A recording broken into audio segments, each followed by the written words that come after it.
Alors, on va finir par des exercices sur les intervalles, les distances et les durées. Alors, si tu te rappelles, ici, alors j'ai mis une droite avec des graduations. Et si les intervalles, là, ça serait par exemple, ici, on en a un. C'est comme les petits sauces que je montrais la fois dernière. Donc là, ici, on voit qu'entre 4 et 7, il y a 3 intervalles. Mais si on compte, on voit bien qu'ici, il y avait 1, 2, 3, 4 nombres. Donc c'est ce qu'on avait vu la fois dernière, il y a un intervalle de moins. Donc là, dans un premier temps, ce qu'on va regarder, c'est des petites questions justement sur ça, sur ces nombres et ces intervalles. Alors, je te rappelle aussi, oui, on disait que du coup que la distance, par exemple, entre 4 et 7, bah, c'est 3. 1, 2, 3. Et il suffit de faire 7 moins 4 pour avoir ces 3-là. Alors, maintenant, une petite question. Si je te demande, par exemple, entre 3 et 11, il y a combien d'intervalles déjà? Alors ici, on a vu, on vient de le faire, c'est 11 moins 3. Donc ça, c'est égal à 8. On peut vérifier. 1, 2, 3, 4, 5, 6, 7 et 8. Mais maintenant, si je te demande, il y a combien de bâtons entre 3 et 11, tout en comptant le bâton du 3 aussi, donc tous les bâtons. Donc là, ça va nous faire combien? On voit qu'il y a un bâton de plus que les intervalles, que le nombre d'intervalles. Donc là, ici, donc ça c'est le nombre d'intervalles, donc entre 3 et 11. Et maintenant, le nombre de bâtons, ou le nombre de nombres, en fait, le nombre de numéros, entre 3 et 11. Alors c'est combien? Du coup, il y en a un de plus que le nombre d'intervalles qu'on vient de compter ici. Donc ça fait 11 moins 3 plus 1. Donc là, ça nous fait 9. Et on peut vérifier 1, 2, 3. Alors 1, 2, 3, 4, 5, 6, 7, 8, 9. Donc maintenant, si jamais je te demande... Alors, je vais te faire des petites questions. J'ai trouvé ça dans un livre de compétition de maths pour ton âge. Donc là, il te demande quels sont tous les nombres qu'il y a donc entre 1 et 5. Bien sûr, il faut compter le 1 de départ, enfin tous les nombres, là, celui-là inclus, et tous les autres, celui-là inclus aussi. Donc voilà la première question. Donc on vient juste de faire ça ici. Donc c'est 5 moins 1 plus 1, donc ça fait 5. On peut vérifier sur la figure ici. Donc c'est entre 1 et 5. On voit bien qu'il y a 1, 2, 3, 4, 5. Après, l'autre question qu'il posait, il demande entre 103 et 569. Alors cette fois-ci, on ne va pas faire un dessin comme ça, mais c'est le même principe. Du coup, le nombre de bâtons qu'il y aurait entre 103 et 569, c'est 569 moins 103 plus 1. Et donc ça nous fait combien? Ça nous fait... Alors je viens de regarder la réponse. 400... Donc si tu vérifies, si tu fais le calcul toi-même, tu vas voir que ça fait 467. Maintenant, si je te demande le nombre d'intervalles entre 103 et 569, cette fois-ci, c'est donc le nombre d'intervalles, cette fois-ci. Donc là, ici, je vais mettre quand même le nombre de bâtons. Et maintenant, le nombre d'intervalles. Donc cette fois-ci, c'est 569 moins 103. Donc c'est 466. Maintenant, si je te dis, je voudrais le nombre de bâtons entre 1 et 9, par exemple, mais je ne veux pas compter le bâton de départ ni le bâton d'arrivée. Alors, est-ce que tu peux trouver ça? Donc là, les bâtons, tous les bâtons, sauf bien sûr le bâton du 1 et le bâton du 9 dans cette question-là. Donc je vais quand même écrire la question.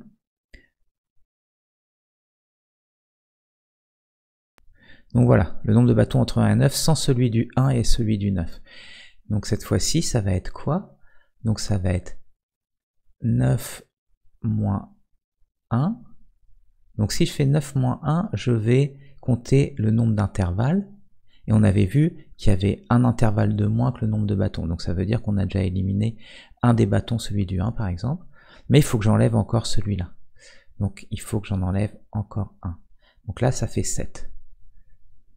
Et si on vérifie, 1, 2, 3, 4, 5, 6 et 7.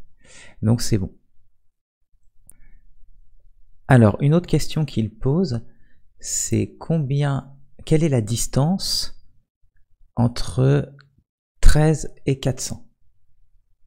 Donc, quelle est la distance? Donc, quelle est la distance? Il ne faudrait peut-être pas que je fasse de faute. Quelle est la distance entre 13 et 400? Donc, la distance, c'est le nombre d'intervalles. Donc, on a vu que le nombre d'intervalles, c'est 400 moins 13. Donc ça nous fait 387. Ensuite, il nous demande combien il y a de bâtons, ou d'entiers, donc parce que les numéros ici sont des entiers, entre 65 et 902, sans compter 65 et 902.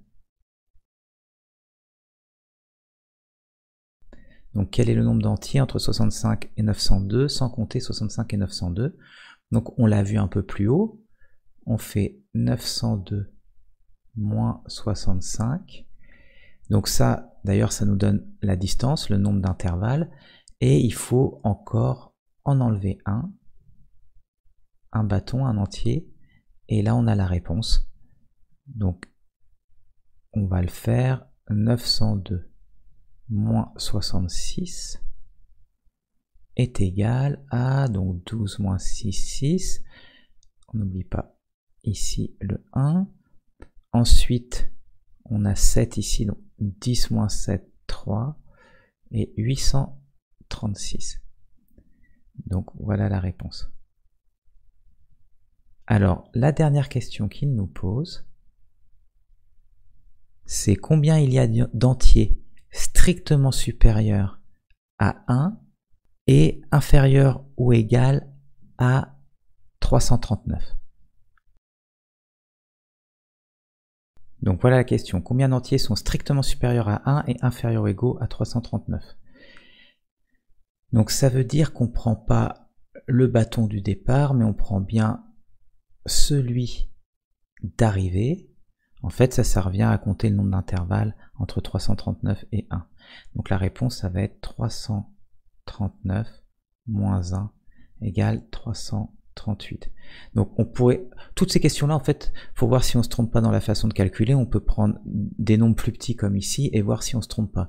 Donc là, par exemple, si on voulait entre strictement supérieur à 1, donc faut pas compter celui-là, donc faut compter à partir de là, et inférieur par exemple à 14. Donc il faut compter aussi celui-là quand même, donc ça serait tout cela. Donc là on a dit qu'il fallait faire donc strictement supérieur à 1, donc on avait fait 14 moins 1, le 339 ça serait notre 14 et le 1 bah, c'est bien notre 1, donc c'est tout cela normalement. Donc pour aller de là à là, mais sans compter le 1, et ben ça nous faisait bien 14 moins 1, 13, 1, 2, 3, 4, 5, 6, 7, 8, 9, 10, 11, 12, 13. Donc on peut vérifier comme ça sur des petits dessins. Ok, donc on va faire maintenant un exercice sur les distances. Donc l'exercice 51 ici. Et ça nous parle de randonnée. Donc Julie et Adèle font une randonnée en plusieurs étapes. Donc une première partie en montée, 5 km de long et 100 mètres de dénivelé. Donc ça veut dire quoi? Ça veut dire que ici, il y a 100 mètres. Bon, ça va pas être trop à l'échelle, ma figure. Et là, il y a 5 km. Est-ce que c'est plat là? Oui, c'est à peu près bien. Donc là, ici, ça nous dit une première partie en montée 5 km de long. Donc ici, c'est 5 km. Et là, ici, il y a 100 mètres de dénivelé. Ok, donc ça, c'est la première partie. Donc une deuxième partie, toujours en montée. Il y a 10 km cette fois-ci. Et 500 mètres de dénivelé. Donc ça monte plus fort, parce qu'on fait 2 fois ici, mais on fait plus de 2 fois en dénivelé.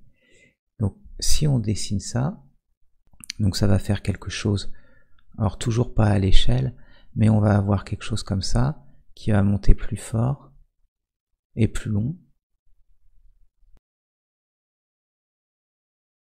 Donc cette fois-ci, ici, on a 10 km. Donc c'est une bonne petite randonnée. Et là, on a 500 mètres, donc ça monte plus fort. Et une troisième partie qui fait quoi? Alors en descente, cette fois-ci, 300 mètres de dénivelé et 6 km de descente. Donc cette fois-ci, ici, on descend, on va dire que c'est à peu près ça. Et par contre, ça descend sur moins. Donc hop. Et là, ici, donc là, c'était les 500 mètres, c'était tout ça, pour les 500 mètres, là. Et ici, on nous dit que c'est 300 mètres. Donc les 300 mètres, c'est ce truc-là. Ok. Alors, ok, bon, on vient de faire le dessin. Donc, la question A. Quelle est la longueur totale de leur randonnée? Bon, alors ça suffit de faire les sommes. Hop, hop, hop, il monte 5, 10, ça fait 15, et là c'était 6 km. Ouais. Donc là ça monte encore plus, et là ça descend, c'est plus facile, mais du coup ça fait 15 et 6, 21 km. Donc ils ont fait 21 km de randonnée, c'est pas mal. Ensuite, quelle est la différence d'altitude entre le point de départ et le point d'arrivée? Donc notre point de départ c'était là, le point d'arrivée c'est ici. Alors là ils ont monté de 100 mètres. Donc déjà il y a une montée de 100 mètres là-dessus, donc 100 mètres. Plus, ils ont monté de 500 mètres ici. Mais là ils redescendent de 300 mètres, donc moins 300 mètres. Donc ça nous fait quoi? Ça nous fait 600 moins 300, donc il y a 300 mètres d'écart entre le point de départ et le point d'arrivée. Alors le point d'arrivée est du coup plus haut que le point de départ, on le voit bien sur le schéma. Maintenant, le village de départ est à 1000 mètres d'altitude. Donc ce point-là, en fait, lui, il est à 1000 mètres. Donc ici, il y avait 1000 mètres par rapport à 0. À quelle altitude se trouve le village d'arrivée? Donc, pour la question C, on a vu que d'ici à là, il y a 300 mètres. En fait, du coup, ça fait ça. De là à là, il y a 300 mètres, on vient de le calculer. Et de là à là, il y a 1000 mètres, donc ça fait 1000 plus 300 mètres. Donc il y a 1300 mètres d'altitude. Ok, maintenant on va faire un exercice sur les durées. Alors celui-là, on l'avait laissé de côté, donc on va le faire maintenant. Donc là, on nous dit qu'Ophélie est arrivée à destination à 5h12. Son vol a duré 7h56 minutes. Première question, à quelle heure l'avion a-t-il décollé? Donc là, on sait, si on regarde alors question 1, alors exo 61, question 1. Donc si on regarde, par là, là c'est le temps, on sait que, voilà, elle est arrivée à 5h12. Donc 5h12 minutes. Et nous, ce qu'on aimerait bien, c'est trouver ce point d'interrogation, sachant que son vol a duré, donc quand elle était partie, pour arriver là, ça a duré 7h56 minutes. Donc nous, ce qu'on voudrait faire maintenant, c'est ce qu'on avait vu, ça, moins, donc faire le saut en arrière, donc moins 7h57, ça va nous donner le point d'interrogation. Donc il va falloir faire des calculs avec les heures et les minutes. Donc 5h et 12 minutes, moins 7h et 56 minutes. Alors, qu'est-ce que ça va nous donner, ce truc-là? Alors déjà, là, on est embêté parce que 56 est plus grand que 12. Donc, comme la fois dernière, on n'a qu'à rajouter 1 heure, donc c'est 60 minutes en haut, et bien retrancher ici 1 heure. Donc là, ça va nous faire, donc je rajoute 60 minutes, donc 60 plus 12, ça va nous faire 72. Et ici, on va enlever 8 du coup. Comme j'ai ajouté 1 heure ici, il faut que j'en enlève aussi une de plus ici. Alors pour ce qui est en haut, c'est bien maintenant. Donc là, ça fait 12 moins 6, 6. J'oublie pas le 1. 7 moins 6, 1. Donc on a 16 minutes ici. Et les heures, ah, bah c'est embêtant aussi, parce qu'il y a plus d'heures ici que là. Donc là, on va devoir ajouter une journée. Donc en fait, ça veut dire qu'elle est arrivée, donc 5h12, c'est normalement c'est 5h du matin, 5h12 du matin, donc ça veut dire en fait qu'elle était partie la veille, donc dans la journée précédente. Donc on va rajouter une journée, donc on va enlever ici, donc on a jour, donc j'ai laissé de la place, jour. Donc ici, on va mettre une journée 24 heures en plus. Donc ça nous fait 29. Et là, on a un jour.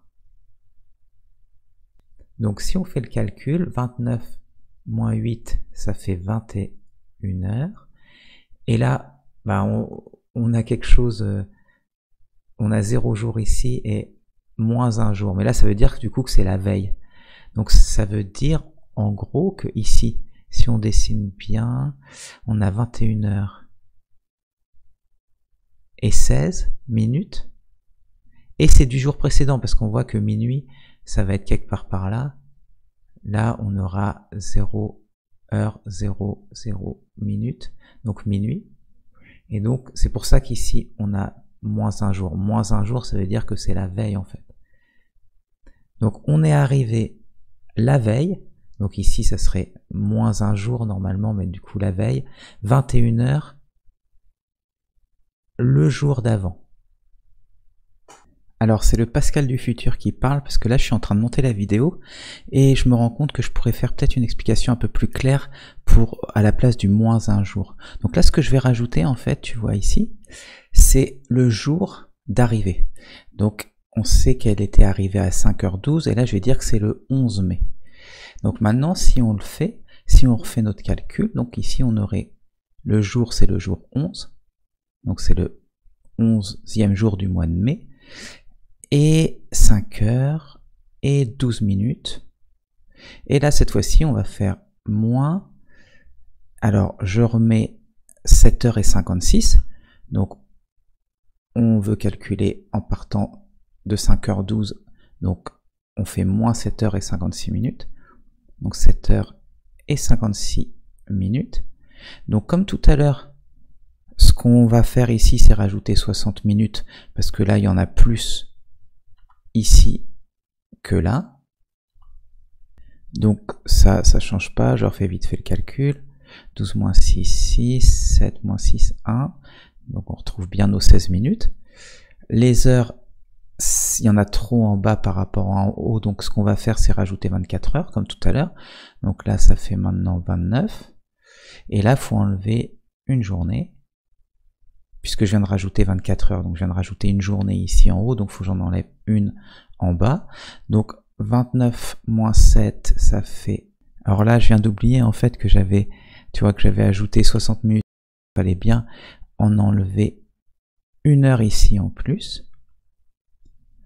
Donc, puisque 60 minutes, c'est 1 heure. Et donc là, c'est 29 moins 8, donc on retrouve bien 21 comme tout à l'heure.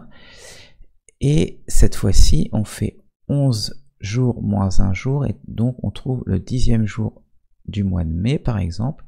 Et donc là, on voit que c'est le 10 mai. Donc là, on voit bien que c'est la veille, comme je disais avec moins 1 jour, c'est la veille. 21h et 16 minutes. Donc voilà, c'est peut-être plus clair en faisant comme ça. Allez, je relaisse la main à l'ancien Pascal. Ok, alors, la deuxième, on nous demande, elle doit prendre ensuite un autre vol à 7h03. Combien de temps Ophélie devra-t-elle attendre? Donc là maintenant, si on refait notre petite droite, là on sait qu'elle est arrivée là à 5h12. Et maintenant on nous dit qu'elle doit partir pour son autre vol à 7h03. Donc là on veut regarder la durée, donc cet intervalle là, entre 5h12 et 7h03. Donc ça c'est 7h03 moins 5h12 minutes.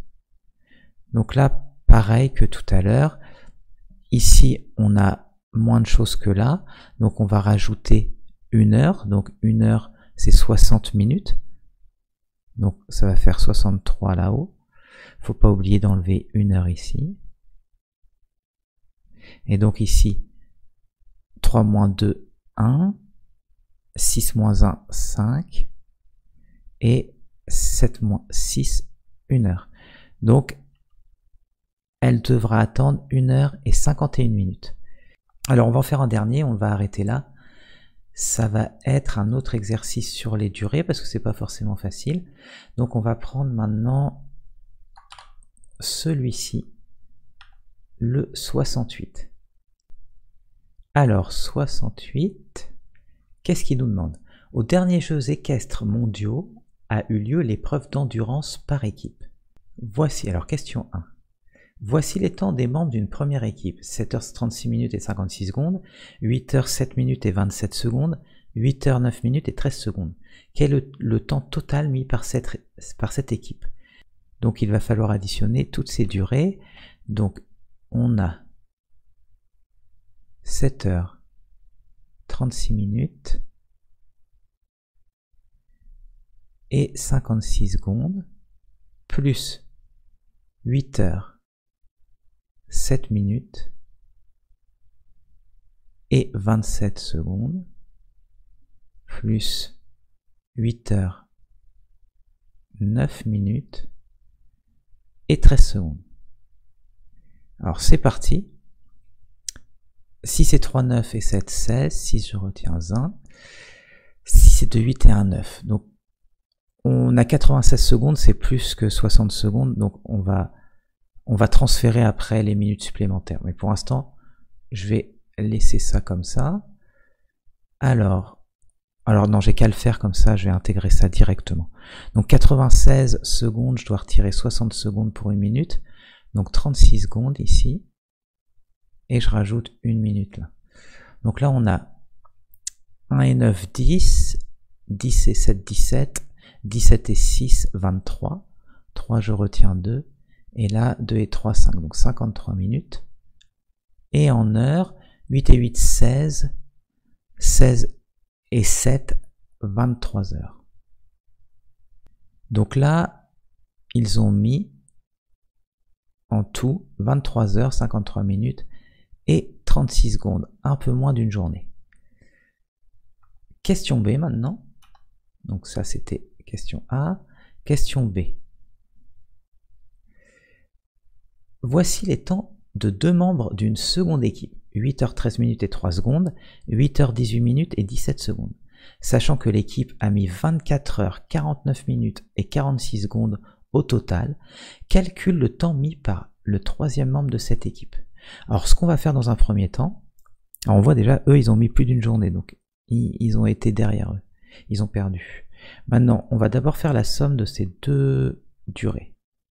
Donc 8h13 minutes et 3 secondes. Comme ça, une fois que j'aurai la somme, eh ben, je vais soustraire cette somme de 24 heures pour voir le temps qu'a mis la 3e personne. Alors, on va faire l'addition. 8h 18 minutes et 17 secondes. Alors ça nous fait quoi ça? Ça nous fait 7 et 3, 10, 0, je retiens 1, 2, 20 secondes en minutes. 3 et 8, 11, 1, je retiens 1, 31 minutes. Et en heures, 16 heures. Alors, pour avoir le temps, pour répondre de la troisième personne, pour répondre du coup à la question B, on sait qu'en tout, ils ont mis, les trois ont mis 24 heures, 49 minutes et 46 secondes. On sait maintenant que ça, ce sont les deux autres, donc suffit d'enlever ce qu'ont fait les deux autres, 16 heures, 31 minutes, 20 secondes, et c'est parti, on fait la différence entre les deux temps là, et on va avoir la durée. Alors, parce que si on refait un petit dessin, on sait que ça c'est 24 heures, 49 minutes et 46 secondes. Celui-ci c'est 16 heures, 31 minutes et 20 secondes. Donc ça c'est les deux, ça c'est les trois, et nous ce qu'on veut c'est ça. Donc ça sera le troisième, donc ça c'est la première personne et la deuxième personne. Si on rajoute le temps de la troisième personne, ça va nous donner le temps qu'ils ont fait tous ensemble. Donc nous ce qu'on veut c'est cette différence là, ce saut là. Ok, donc on va faire la différence. 6 moins 0, 6. 4 moins 2, 2. En minutes, 9 moins 1, 8. 4 moins 3, 1. Et maintenant les heures. 4 moins 6, alors 14 moins 6, 8. Et 2 moins 2, 0. Donc la troisième personne, elle a mis 8 heures, 18 minutes et 26 secondes. Ok, on a fini tous les exercices. La fois prochaine, on va aborder une nouvelle leçon sur la division euclidienne. À bientôt!